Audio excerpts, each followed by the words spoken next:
దక్షిణ భారతదేశంలో రాజకీయ పార్టీలకి తమిళనాడు పార్టీలు ఆదర్శంగా నిలుస్తూ ఉంటాయి. ఇది 50-60 ఏళ్లుగా నడుస్తున్నటువంటి ఉదంతమే. అక్కడ ప్రాంతీయ పార్టీలు పుట్టడము, తర్వాత రాజకీయ అధికారాన్ని చేజెక్కించుకోవడము, ఇవన్నీ చూసాము.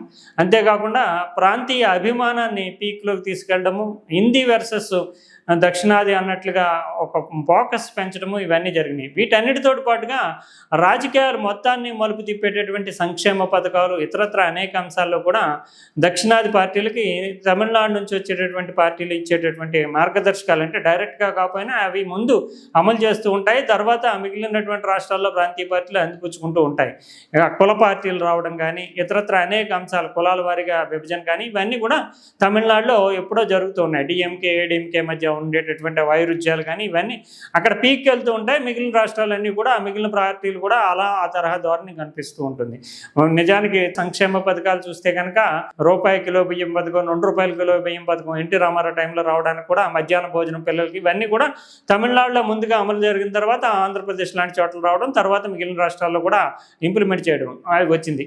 తర్వాత కాలంలో చూస్తే నిజానికి ప్రజల యొక్క కనీస అవసరాలు తీర్చే విధంగా రాజకీయ పార్టీలు ఎన్నికల ప్రణాళికల్లో, మేనిఫెస్టోలో పెట్టడం తప్పేం కాదు.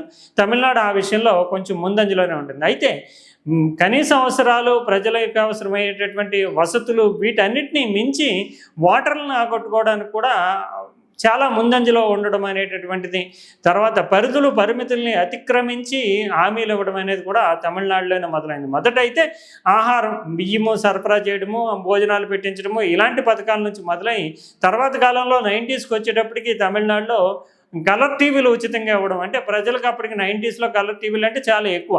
అంటే ప్రజల యొక్క వినోదాన్ని కూడా, అంటే ఆహారం అనేటటువంటిది ప్రధానం కాదు, ఇంకా ఎక్కువగా వెళ్ళాలని, ఆహారంతో సరిపోదు ఓట్లు వేయరు అని చెప్పేసి ఆ తర్వాత కలర్ టీవీలు రావడం. తర్వాత కాలంలో చూస్తే కనుక కలర్ టీవీల దశ కూడా మారిన తర్వాత ఇంకా డబ్బులు, నగదు పంపిణీ అనేటటువంటివి అమల్లోకి వచ్చినటువంటి తీరు. ఇప్పుడు నగదు స్థాయిని కూడా మించి, నగదుకి కూడా విలువ అనేది కొంత మేరకు మాత్రమే ఉంటుంది కాబట్టి ఇప్పుడు బంగారం స్థాయికి హామీలు తీసుకొచ్చారు. ఇది తమిళనాడుకే పరిమితం అయితే పర్వాలేదు, కానీ దానిని మిగిలిన రాష్ట్రాలు కూడా అందిపుచ్చుకునేటటువంటి ధోరణే కనిపిస్తుంది. ఇది నిజానికి రాష్ట్రాల ఆదాయంతో కానీ, రాష్ట్ర ప్రభుత్వం ప్రజల యొక్క అవసరాలతో కానీ సంబంధం లేకుండా తాము అధికారంలో ఉండడానికి గాను ఎరలు వేయడం, ఒక రకంగా వల వేయడం అనేటటువంటిది రాజకీయ పార్టీలు అందిపుచ్చుకుంటున్నాయి. మనం ఈ మధ్యకాలంలోనే చూసాం.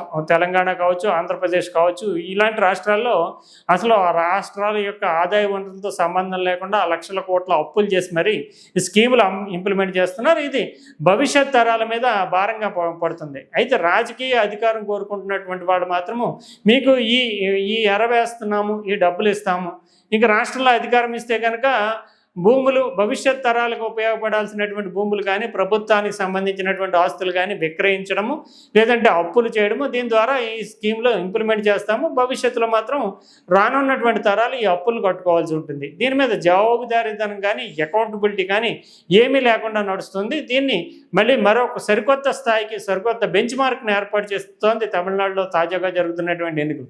తాజాగా చూస్తే కనుక తమిళనాడులో తమిళనాడులో అప్పటి నుంచి మహిళలకు ఉచిత బస్సు అనేది ఉంది.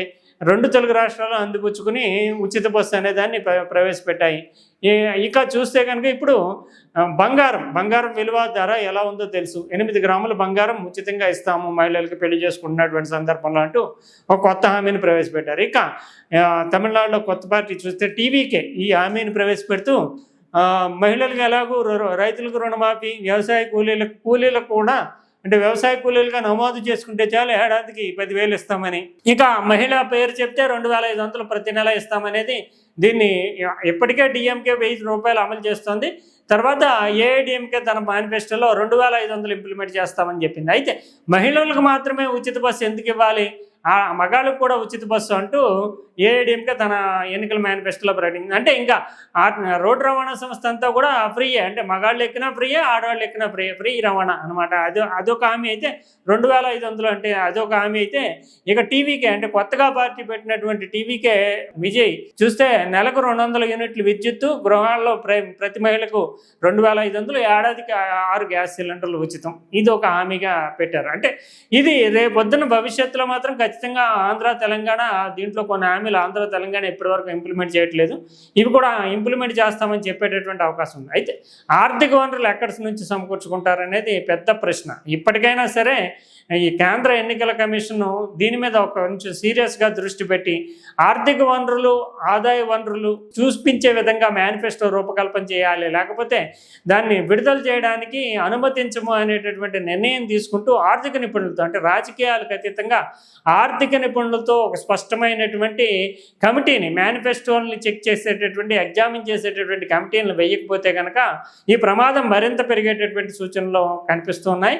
5 ఏళ్ల అధికారం కోసం రాష్ట్రాన్ని తాకట్టు పెట్టడానికి, రాష్ట్ర ప్రజల భవిష్యత్తును అంధకారమయం చేయడానికి, ఫ్యూచర్లో రానున్నటువంటి జనరేషన్స్ అన్నిటి మీద కూడా ఈ అప్పులు భారం పడేటందుకు కూడా రాజకీయ నాయకులు వెనకాడరు అనేదానికి ఈ తమిళనాడు ఒక ఉదాహరణగా నిలుస్తుంది.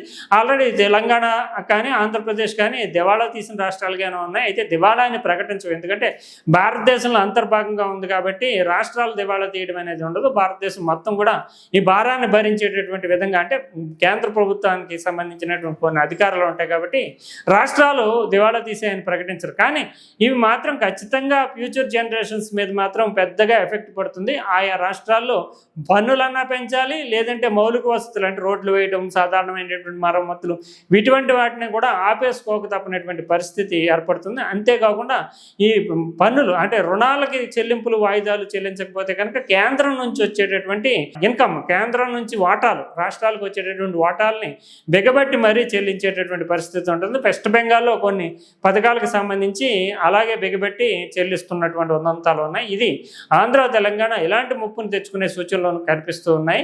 ఇక తమిళనాడు అంటే కొంచెం ఇండస్ట్రియలైజ్డ్గా ఉండేటటువంటి రాష్ట్రం కాబట్టి ఎప్పటికప్పుడు ఆదాయ వనరులు పెరుగుతూ ఉన్నాయి. అందువల్ల అక్కడ ఎటువంటి హామీలు ఇచ్చినా చెల్లుబాటు అవుతుంది. కానీ దానిని చూసి వార్తలు పెట్టుకునేటటువంటి తెలుగు రాష్ట్రాలు ప్రత్యేకించి ఆ ధోరణిని అనుసరిస్తే కనుక రాష్ట్రాల భవిష్యత్తు ఏమిటి అనేటటువంటి భయాందోళనలు నెలకొంటున్నాయి.